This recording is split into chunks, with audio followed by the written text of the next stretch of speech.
Je retrouve aujourd'hui pour un épisode autour de l'art et la philo avec Alice, qui est docteure en philosophie, spécialisée en philosophie de l'art. Bonjour Alice. Bonjour Chloé, bonjour tout le monde. Aujourd'hui, on a décidé de vous parler du langage, étant inspirée par Etel Adnan, qui est une artiste américano-libanaise, une artiste passionnante, polyglotte, qui a offert une œuvre protéiforme puisqu'elle a été essayiste, peintre, poète. Elle a également fait des leporello, des tapisseries. Et la question du langage a traversé son œuvre. Elle qui est née à Beyrouth d'une mère grecque, d'un père syrien, elle a appris la philosophie en France et aux États-Unis.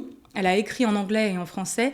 Donc il y a vraiment toute cette tension autour du langage qui a traversé son œuvre. Ce que je te propose, Alice, c'est de commencer avec une petite citation, extrait de Écrire dans une langue étrangère. « Je compris vite que c'était pour moi un nouveau langage et que cela apportait une solution à mon problème.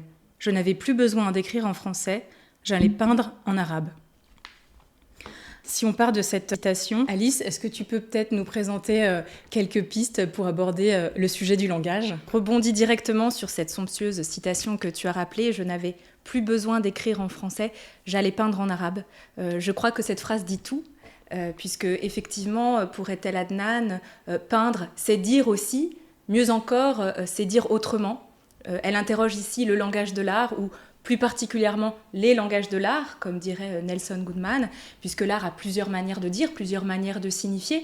Il y a à la fois le langage verbal, le langage discursif, celui de la poésie, mais il y a aussi le langage des couleurs, des formes, le langage de la peinture. Est-ce que tu peux juste nous expliquer ce qu'est le langage verbal, s'il te plaît ? Et quelle est son importance ? Oui, bien sûr. Alors, le langage verbal, c'est ce qui permet de structurer la pensée humaine.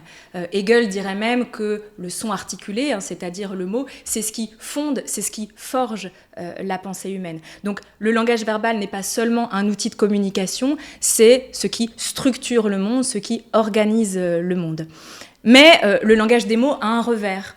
Il dépersonnalise, il est abstrait, il intellectualise la pensée. Bergson, par exemple, s'en méfie, puisque pour lui, les mots sont des catégories tellement figées qu'ils viennent travestir, qu'ils viennent trahir la singularité de nos expériences les plus intimes, les plus affectives, les plus sensibles.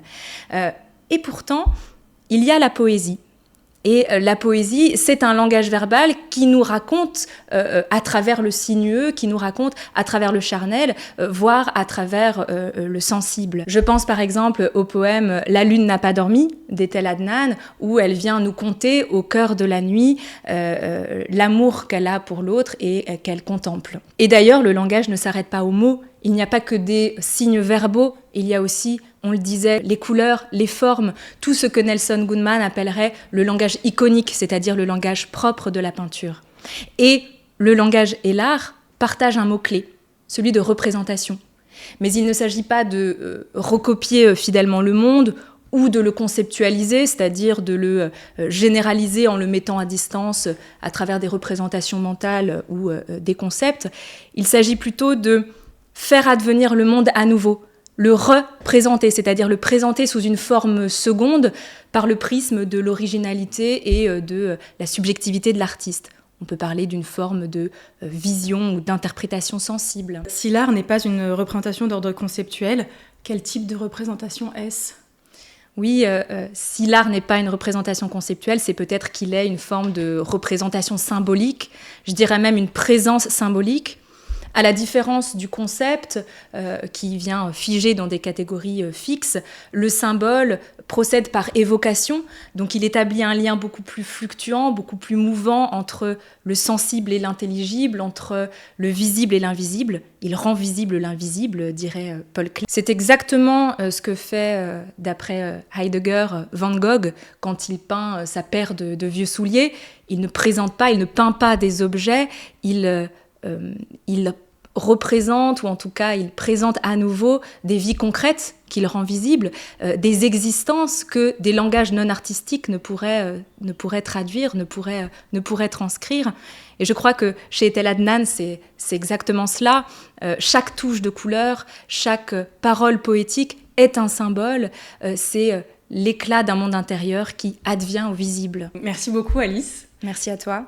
Si vous avez des questions sur cette première séance, n'hésitez pas à nous les envoyer par message. On pourra y répondre lors d'autres séances qu'on va organiser. Et on se retrouve pour une prochaine vidéo sur le thème du beau.